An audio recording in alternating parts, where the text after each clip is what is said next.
estamos con Ramiro Osorio. Te agradecemos inmensamente que nos hayas recibido. Para los que no saben, Ramiro es el director del Teatro Mayor desde el 2010, un espacio muy importante a nivel cultural en Bogotá.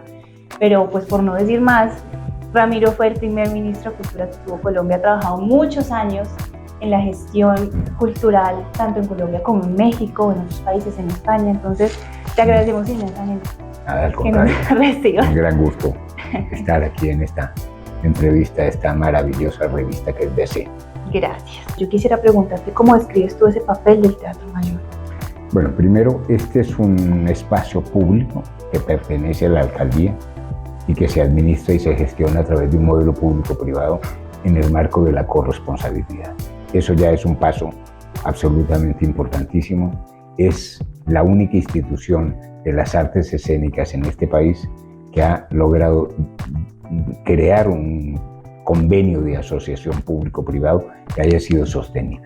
Entonces, a mí me parece que nosotros tenemos, digamos, una labor fundamental en el norte de Bogotá, que es una zona que no tenía infraestructuras culturales importantes. Por otra parte, este modelo pues, ha ido creando una serie de programas que son hoy muy importantes en la oferta cultural de la ciudad. Por ejemplo, la plataforma Teatro Digital del Teatro Mayor, que hace, bueno, que estamos transmitiendo de manera gratuita 4 espectáculos cada mes y que permiten la entrada de decenas de miles de personas a la plataforma, con lo cual nosotros estamos realmente ampliando el acceso y haciendo posible el acceso de los ciudadanos a los bienes y servicios culturales, en este caso a las artes escénicas.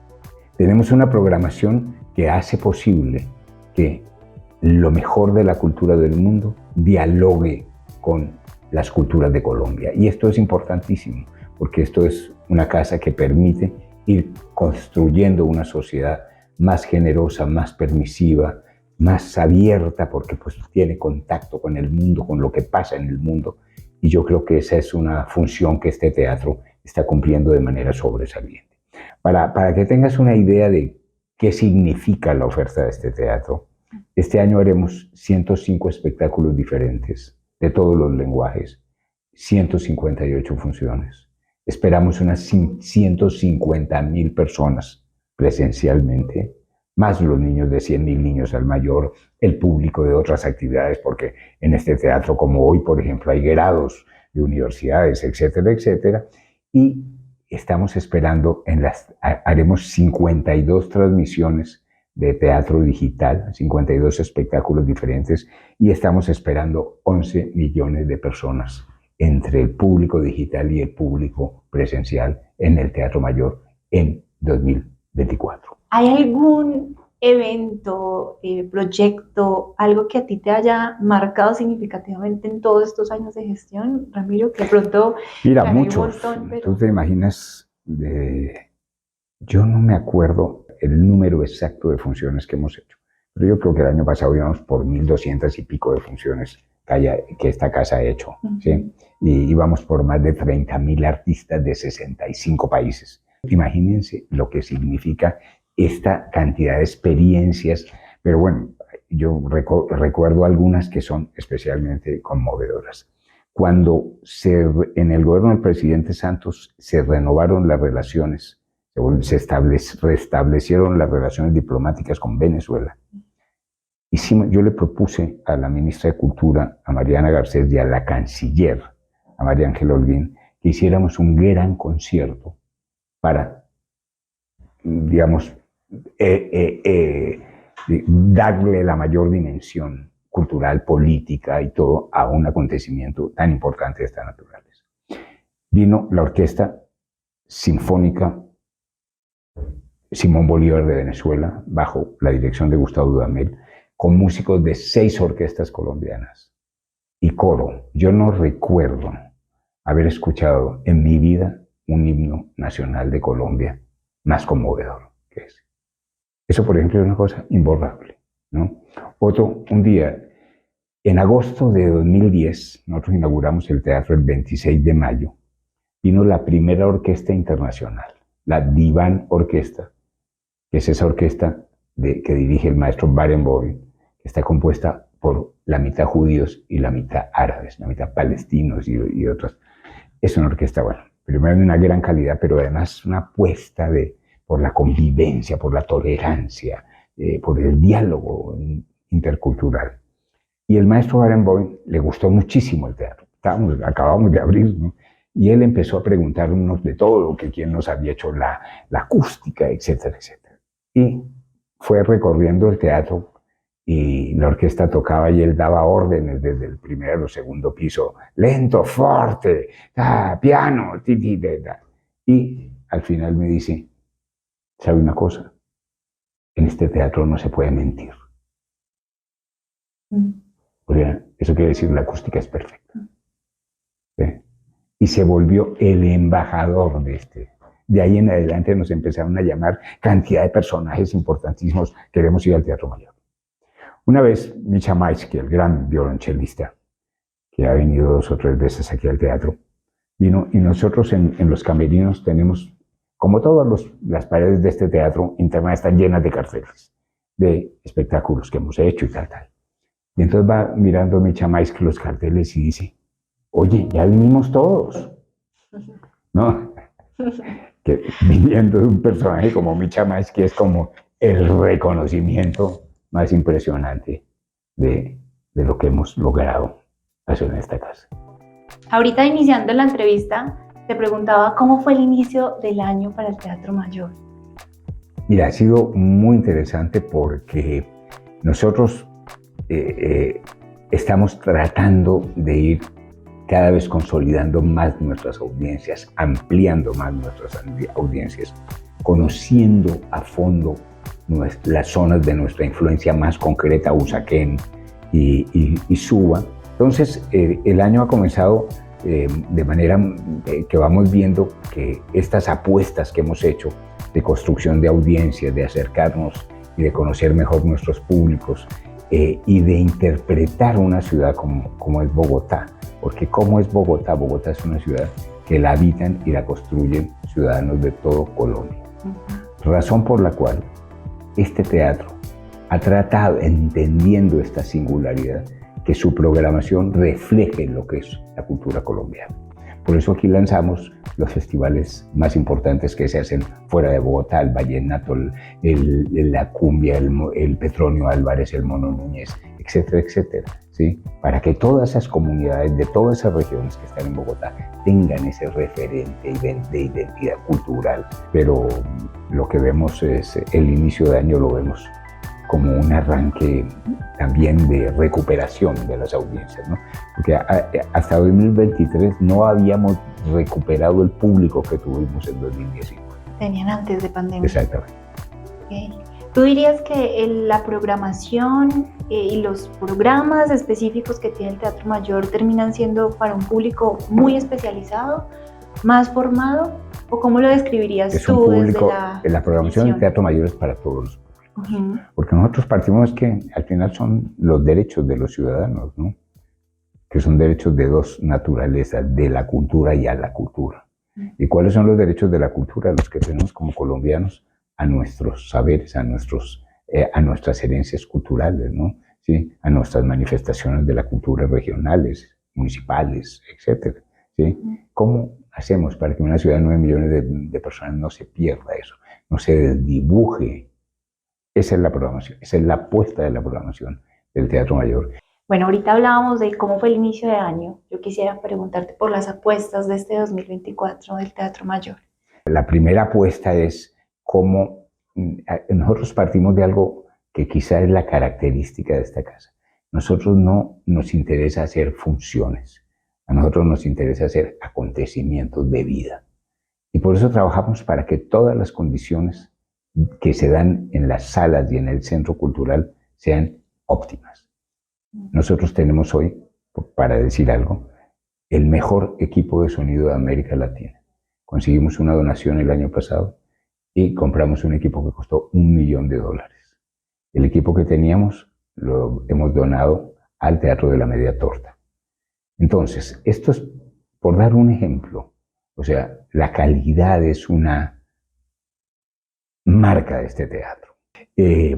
Pero ahora que dices grandes apuestas, aparte de la programación artística, de la página, de nuestra plataforma, del 100.000 niños al mayor, hay una que es muy importante y que es una apuesta que se da a lo largo de 10 años, que se llama Teatro Verde. Y es cómo hacer que todos los procesos de este teatro sean sostenibles, todos. Entonces, nosotros, por ejemplo, ya empezamos desde el año 2019 a suprimir el papel de los programas de mano. Cambiamos en 2019 la luz de los pisos y la luz de la concha acústica, que consumía muchísima luz, muchísima electricidad, la cambiamos a LED. Vamos a cambiar ahora toda la luz escénica a través de un aporte que vamos a recibir de la LEP, de la Ley del Espectáculo Público. Acabamos de poner sobre los techos del Teatro Mayor un sistema de paneles solares, con lo cual ya hemos reducido el 26.5% del consumo de la luz de todo el edificio. Tenemos una huerta donde la comida que le damos a los artistas, aquí se produce muchísima comida, o sea, muchos sándwiches, o sea, las lechugas, los tomates ya salen de nuestra huerta. Okay. Tenemos un apiario que pusimos en una terraza para que esas abejas polinicen el parque en el que estamos. Es un parque de 5,5 hectáreas. En fin, todos los procesos, recolección de materiales, de escenografía, de vestuario, cómo no tiramos a la basura lo mínimo, cómo podemos volver a usar en las escenografías lo que usamos en las anteriores, etcétera. Cómo hacemos una programación artística de esas grandes organizaciones que vienen al teatro, grandes orquestas, grandes ballet, para que no solo vengan a Bogotá, sino a más ciudades y se reduzca la huella de carbono. En fin, esa sí que es una apuesta de gran. Nosotros aspiramos a ser aspiramos llegar a ser un teatro totalmente verde en 10 años. Yo quería preguntarte, Ramiro, porque al final, pues, con la experiencia de tantos años trabajando en el sector cultura, hablarte un poco sobre los desafíos de la gestión cultural en la actualidad. Bueno, mira, yo creo que ayer leí yo una entrevista del secretario de Cultura de Bogotá muy interesante, de Santiago Trujillo, donde hablaba de cómo ahora el reto es cómo acercar, no cómo acercar, cómo estar en los procesos de los ciudadanos en sus sitios de vida, en sus barrios, ¿sí? Y cómo estimular esos procesos y cómo poner realmente a toda esa capacidad tan grande creativa que tenemos los colombianos, ¿sí? Cómo darles espacio, cómo darles salida, cómo poner e interactuar toda esta cantidad de procesos que hay en los barrios y que a veces pasan inadvertidos simplemente porque no se les conoce, porque no se les apoya. Me parece que ese es un punto fundamental. Entonces, eso me parece que es uno de los rumbos más importantes. Pues yo creo que se ha avanzado mucho. Nosotros en el país hemos avanzado mucho desde la Ley General de Cultura, desde Colcultura, el Ministerio de Cultura.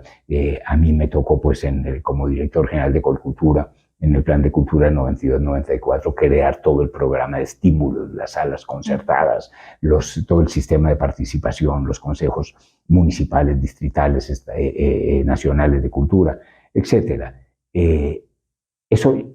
Hay ya muchos estímulos, en fin, hay cantidad de becas, hay cantidad de estímulos que se dan desde diversas partes, pero me parece que una de las cosas que la pandemia nos permitió fue ese reconocimiento de lo que pasa en cada sitio de la ciudad, ¿no?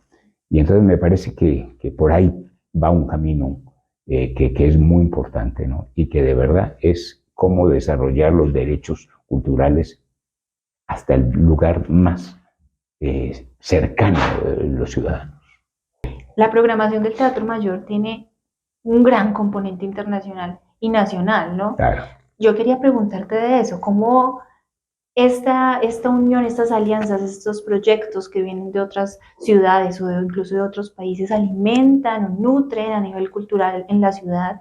Y también preguntarte cómo es ese proceso de curaduría para la creación de estos espectáculos. Esto es un proceso de curaduría de larguísimo plazo, ¿no? Entonces nosotros, por ejemplo, la programación 2025 ayer estuve reunido en una reunión con nuestro director de programación, está lista la programación de 2025, lista totalmente, ya, está cerrada. Entonces, ¿cómo vamos? Pues esto se hace con muchísimo tiempo, etcétera, y pues tantan compañeros que le dicen, uy, acabo de ver un espectáculo fantástico, o se está forjando este proyecto. Entonces, siempre nos estamos moviendo, buscando no solo lo que queremos, sino cuando uno tiene estas responsabilidades y en un modelo como este, pues no solo es lo que queremos, sino cómo lo podemos hacer posible.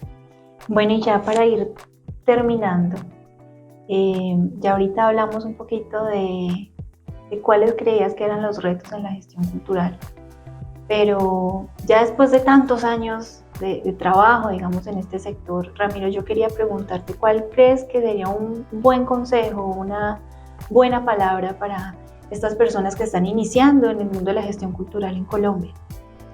Mira, primero que tienen que tener una voluntad a toda prueba, ¿no? O sea, esta es una tarea muy difícil, pero muy bella, ¿no? Porque es que el gestor cultural es un constructor de paz en este país, es un constructor de nueva ciudadanía, ¿no? Entonces es un agente de cambio. Así que a mí me parece que lo único es que toca tener una voluntad de acero, no desfallecer ante las adversidades, que son muchas. Pero yo creo que el país cada vez va cambiando y el tema de la cultura se va volviendo realmente un tema cada vez más interesante, ¿no? Para la vida, cada vez más urgente en las prioridades nacionales, ¿no? Que es un tema también de exploración, ¿no? Porque hay que estar en búsqueda también todo el tiempo. Y entonces, a ver, nosotros aquí trabajamos 60 personas, ¿no? En este teatro. Y yo lo que veo, digamos, en todos los compañeras y compañeros del equipo es una convicción de que lo que hacemos es absolutamente fundamental para esta ciudad, para enriquecer la vida de la ciudad. Eso es lo que tienen que tener los gestores culturales, esa convicción. Perfecto, Ramiro, muchas gracias. A ti, muchas gracias por el tiempo. Gratísima entrevista, gracias. Muy amable, gracias.